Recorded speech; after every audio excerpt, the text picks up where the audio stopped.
our street team and fightwithtools.org, when we talk about Fight with Tools, we want people to know that they have the tools to actually affect and change their community. And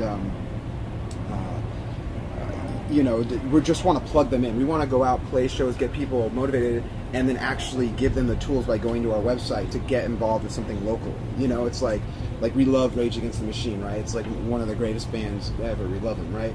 But people get really angry, and their songs are really true. But at the end of the day, you leave a show being angry. What can you do? And we want people to leave a Flobots show being able to go out and go to our website and get involved with someone locally in their community and change. We want people to actually be able to do something, plug in, and that's kind of what Fight with Tools is about.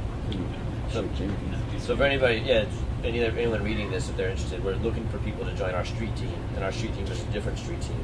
It's not putting up Flobots posters, it's doing voter registration or getting engaged in other ways. So they can go to our website, and right now people can sign up. Nice. It says join street team, we'll sign up, and then in a few months we'll kind of check in with people. Yeah, we're still building it up. Still getting it all set up, but it's on the website now. People can sign up right now. Yeah. Okay, cool. And so this will be in place and be functional throughout the summer and into the fall. Yeah, we're working on it. It's awesome. going to hopefully be nice here pretty soon. Cool. So your legacy in the music industry, I guess you guys are certainly a work in progress, as we all are. And, where do you want to take this thing? How big can it get for you guys? Going global, baby. Going global? I don't know. I think the important thing for us is just that we're getting to do what we love, and we're getting our message out there and hopefully making an impact on somebody. And whatever scale that's on, I think we're happy. We would love to be able to play shows anywhere in the world and travel and sort of, get it out there. So I would love to see the entire music industry change back to when there was a community relationship to musicians rather than one of commodification. Because the relationship that most bands have with their fans is, we offer a product, you pay for it, and then at the end of the day we're both happy. But music, none of it was born out of that. It was usually in a response to weddings or rituals, some type of thing. It was a back and forth that was more satisfying than that. And if somehow we could contribute in a way to bringing it back towards that.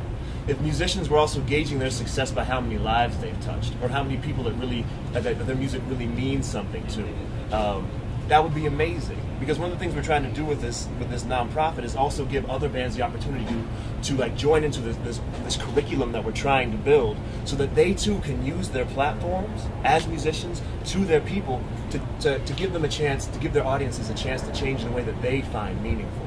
Because it's one thing, it's very easy for people just to say hey, you should be doing this.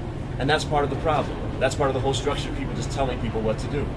But if it's something else where hey, here's an opportunity, this myth of American apathy isn't there, you guys just don't know how to help and you want to.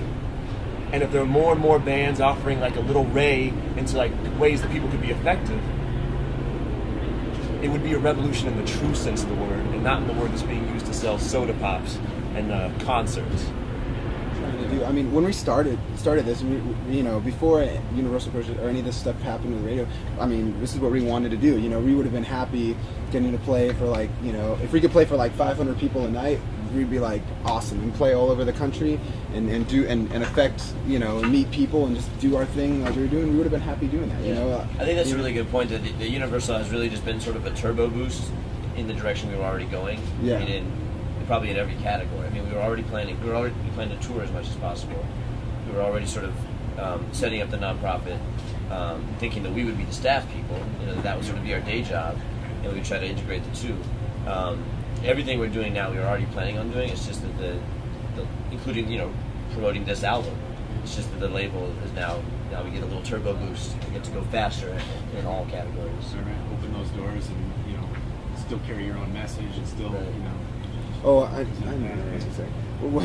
What I want to say about people getting involved and activated, I think sometimes, I know for me, I'm a better person because of knowing, these 5 people, and Jamie, or Johnny Five and Rare. Johnny Five got me really involved in the 2004 election, and I realized it wasn't that hard,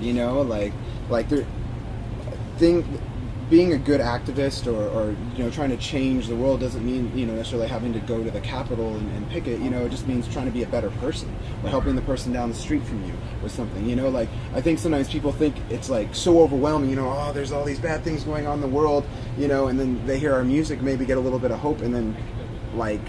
For me especially, I've realized that it's just little things that you can do to help your community. It can be the people on your block, and you can start there and then build up from there, So that's the thing that I learned from just being friends with these people and making music with them. Don't you get the sense that more and more people are taking upon themselves to do that little thing and take Yeah. that little step? Yeah. And then collectively, all of a sudden, we see all these people taking these little steps together, and then before you know it, real change and real progress. Well, our music, I feel, is an example of that. I mean, Handlebars, we love it. It's, it's kind of a weird song, and people all over the country are calling in and saying, "Oh, what's that song? I love it," and then because they start off maybe getting it stuck in their head, and then they see there's a little bit maybe deeper meaning to the song, and they start listening to more of our songs, and I feel like that's also a response to what we're doing is lots of people for identifying with it, so that's.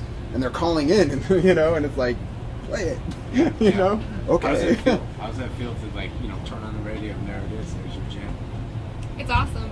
It's way more weird when it happens in places outside of Denver, because that's where we're from. Everybody sort of knows us there. Our family and friends are there, so for that to happen at home feels sort of normal. But then when we come to a place like LA, and the song's all over K-Rock, and people are screaming our name at the show and like singing along with all the words to Handlebars in a city where we've been 4 times.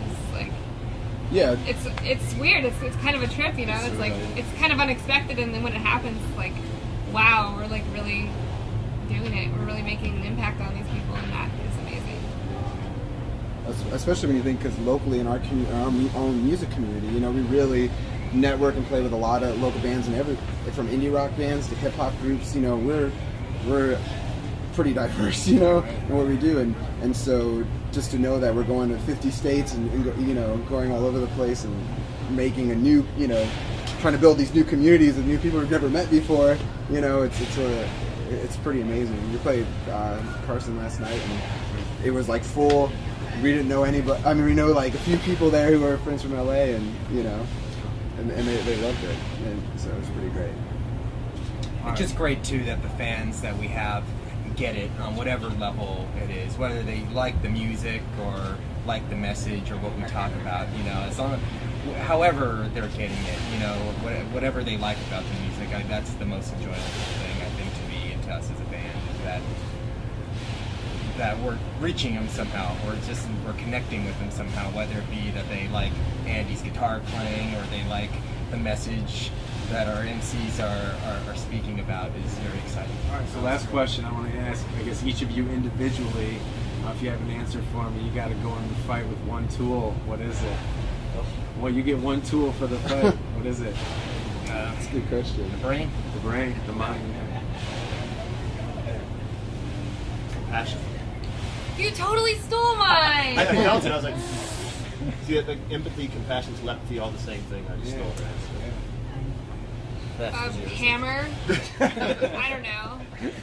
Yeah, no, compassion, because that's, I think, what so many people lack nowadays. We don't think of other people as being people. They're just other, units moving around in our airspace, but, it's important. Oh man, that's my tool. Enthusiasm, maybe. Just trying to get people riled up and excited to do something. That's I think that's my tool. Enthusiasm. Compassion is important, but I think also self-assurance and courage to have that self-assurance and to carry through it. 2 of hearts. No, a pencil. Anybody who listened to us on Love Line. Pencil, yeah. Because that could become a lot of things. That's something. Cool, very cool. Awesome. So yeah, I guess on behalf of Wide-Eyed Crew here, just want to thank you guys for being part of this little production here. Thanks for having us. This feature here in the June issue.